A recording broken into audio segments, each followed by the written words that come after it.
Welcome into Duval Daily, presented by GenJag.com. I'm Jordan DeLuga. Thanks so much for tuning in here on Tuesday, October 29th. The Jaguars coming off of a very disappointing, embarrassing in a few different ways loss to the Green Bay Packers this past weekend. Now 2-6 on the year. It's looking like in year 3, this is probably going to be the final year of the Doug Peterson experience here. And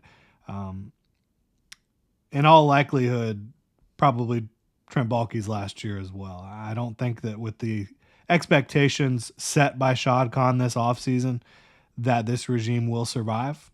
At least that's my hope. We're going to get into a mock draft here. 4-rounder. The Jaguars currently have 6 picks in the first 4 rounds. Number 5 overall, 36 overall, 2 thirds, and 2 fourth-round picks. So they have a lot of action at the top of this draft, into the middle of the draft. We talked yesterday about kind of the foundational pieces, foundational players from this roster, of which I think there are a good amount on both sides and even on special teams as well. The draft capital that this football team has, the salary cap space as well. The Jaguars are in a very healthy salary cap situation moving forward. And then the attractiveness of the job. There's also the fact that Shad Khan has always been willing to spend on players, on facilities, and also has been, pretty slow to move on from coaches and GMs. So there's a lot that a potential head coach or GM could be fired up about to take this job. Trevor Lawrence is at the top of that list. The new regime, whoever the Jaguars end up rolling with here, they will eventually build this thing, the way they want to. Build this in their image, right? But right now we're rolling with an example of how I might attack it. And this is not the first mock draft we've done around here. We've done, I think, 4 of them already. We've looked at drafting Mason Graham at the top out of Michigan, which I think would be a very nice pick overall. Now, does that align with the fact that Eric Armstead will still be under contract next year if he's not traded? That they drafted Mason Smith in the 2nd round. There might end up being a little bit of a weird scenario if the Jaguars did end up taking Mason Graham at the top, but I do think he's going to be a really good player, and he's one of the top 5 prospects in this class for me. We also looked at Kelvin Banks, the offensive tackle out of Texas, who I think projects incredibly well to the next level, whether he's playing tackle or guard. Looked at Travis Hunter, who, whether he's playing wide receiver or cornerback, I think you could make an argument for it and be really excited about it. Tedero McMillan as well, out of Arizona, the kind of just 6'5", 210+ pound receiver who catches everything, type of guy that Trevor Lawrence has had a lot of success with throughout his career. If you paired him up with Brian Thomas Jr., I mean, that could be curtains for opposing defenses, right? So I think there's a lot of attractive options here for the Jaguars. In this one, we're going to take a look at something different. Again, I want to run y'all through as many different scenarios as we can to get prepared for different eventualities and possibilities for the Jaguars in the draft. So at 5 here, we're going to take an offensive tackle, offensive lineman, not Kelvin Banks, but Will Campbell out of LSU, who I'm a huge fan of his game. I think when you watch him, he's a young prospect, He's 6'6", 320 pounds. He has got tremendous core strength and lower body strength. He is a fluid mover. He's got the quickness, the athleticism, the speed that you're looking for, the anchor as well. I think that he's very technically refined, probably the most technically refined tackle prospect, offensive line prospect in this class. So, what's the catch, right? The catch is he's not going to, in all likelihood, have arm length that, meets the criteria for a lot of teams at offensive tackle. Probably sub 33-inch arms. So that's the caveat here. And obviously, if Trent Baalke's making the decisions, that's non-negotiable. But in this scenario, Trent Baalke's not making the decisions, right? So Will Campbell makes a lot of sense for me, whether you're playing him at tackle or guard. And you look at what the Jaguars currently have at guard.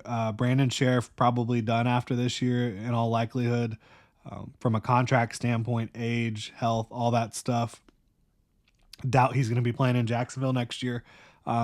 So you could be plugging Will Campbell in at right guard And I think you have a guy that has almost immediate Pro Bowl potential on the interior, because the one thing that you can point at as his kind of flaw as a tackle doesn't really show up on the interior. I think he would do a tremendous job for you there. But if the Jaguars, and to me, it looks like Cam Robinson is certainly not going to be in Jacksonville very long, whether he's traded at the deadline or just moves on after the season. You could certainly try to bring back Walker Little, and I think you should.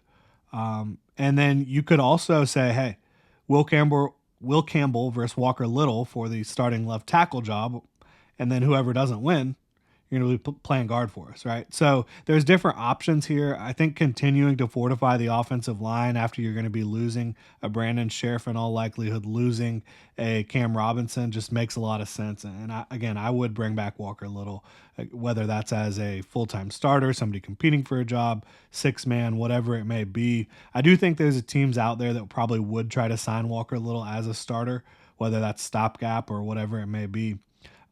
But I think the Jaguars should do their best to try to keep him, and then continuing to fortify here with Will Campbell. I think that they should add some veterans as well across the offensive line as insurance policy type players. So I would really be a big fan of Will Campbell at 5 out of LSU, even though he doesn't have like the prototypical length. He's got everything else, and he's got it in spades, and he brings a demeanor to the field, a nastiness, a physicality, and really good at working to the second level, really good at working laterally as well.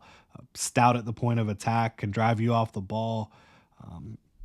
Pretty much got a target lock down the field. So I'm a big fan of his game. Would be excited to see him in Jacksonville. And then at 36 with the second round pick, there's a lot of different directions the Jaguars could go. Again, because I think that I would keep Eric Armstead around and actually play him on the interior. Hopefully get Mason Smith developing a little bit. I'm probably looking elsewhere. You've also got Jordan Jefferson, Devon Hamilton. I'm probably looking elsewhere. And so what do we really need? What fits what we need here? To me, at 36, if you've got Azareye'h Thomas, cornerback out of Florida State, on the board, that could be tremendous.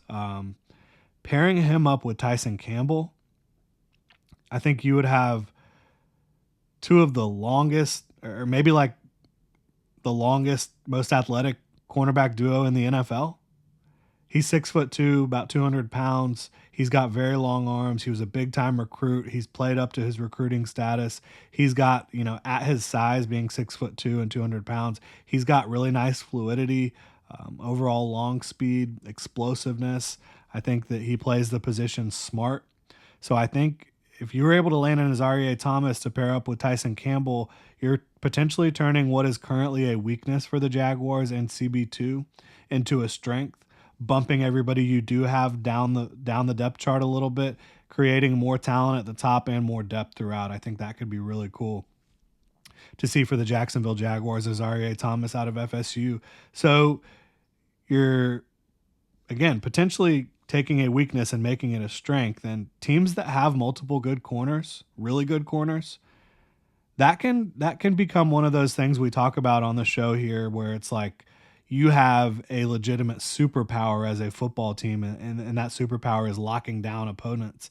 And again, you talk about Jarian Jones playing nickel in this situation. I think I could get you really excited.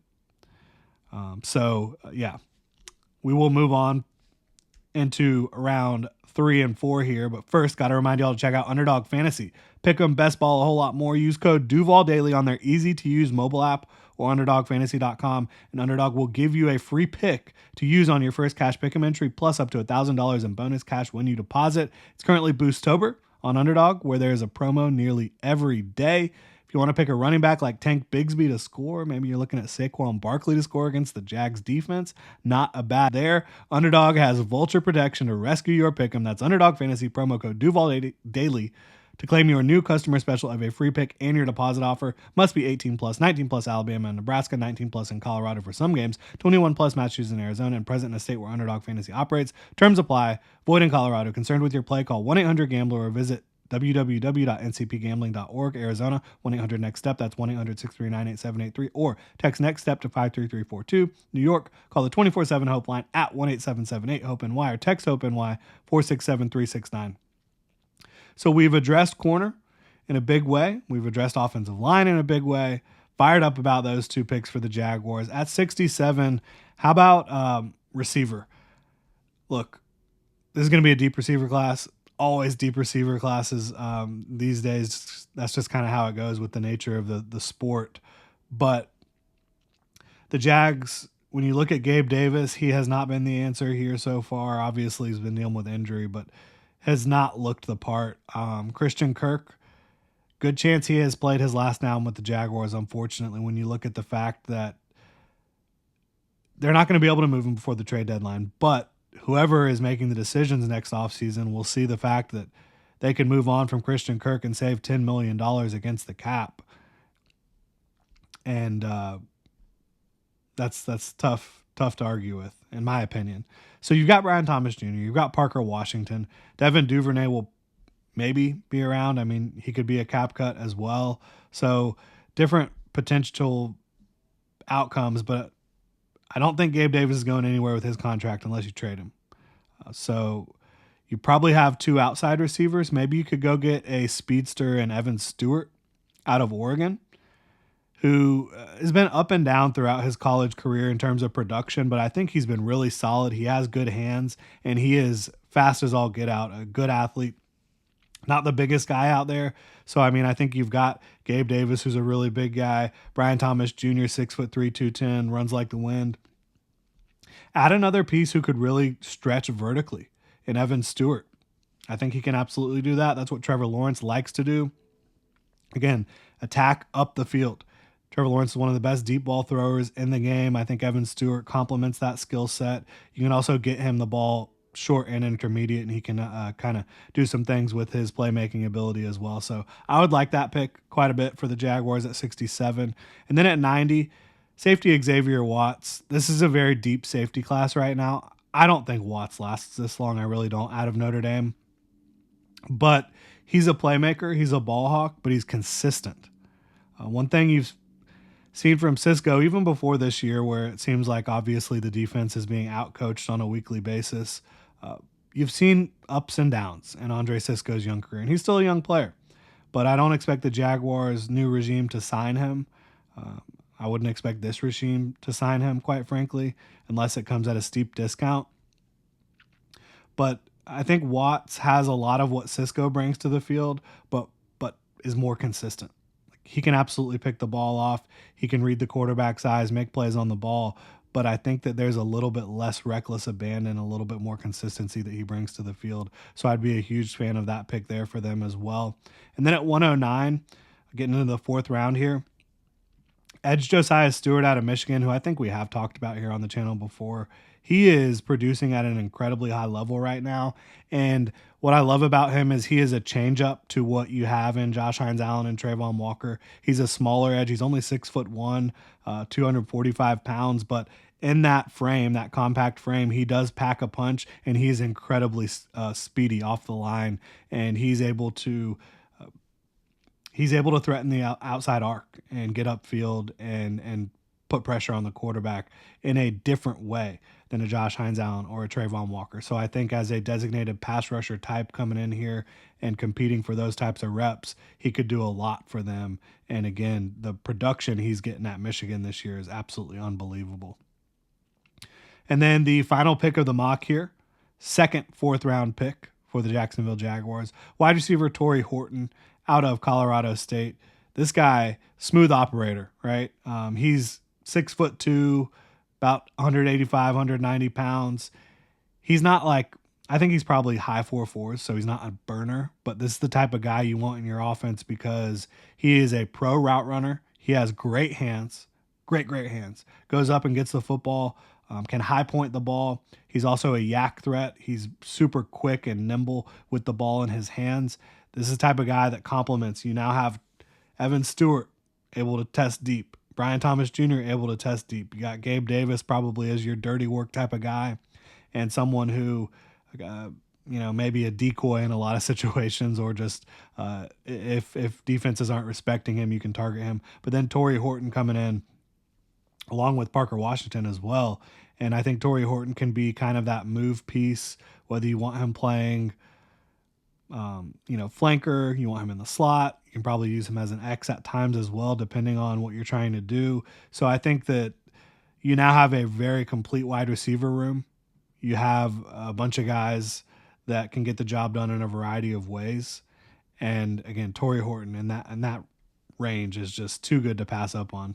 Deep wide receiver class this year, not as great at the top as it was last year, but there's a lot of good prospects here to choose from at wide receiver. So we're fortifying our offensive line with Will Campbell, who's someone who can play at multiple spots. And again, I'd be bringing back Walker Little if I could to start. So you've got your two starters there to go along with Ezra Cleveland, Mitch Morse, Anton Harrison. I think you can feel good about that. Again, I would bring in more veteran depth to compete as well at offensive line. And then at corner, pairing up Tyson Campbell with Azareye'h Thomas out of Florida State, two guys that have incredible length, athleticism at the position, and then Jarian Jones in the slot. Again, I think that could be really good trying to lock down opposing passing attacks.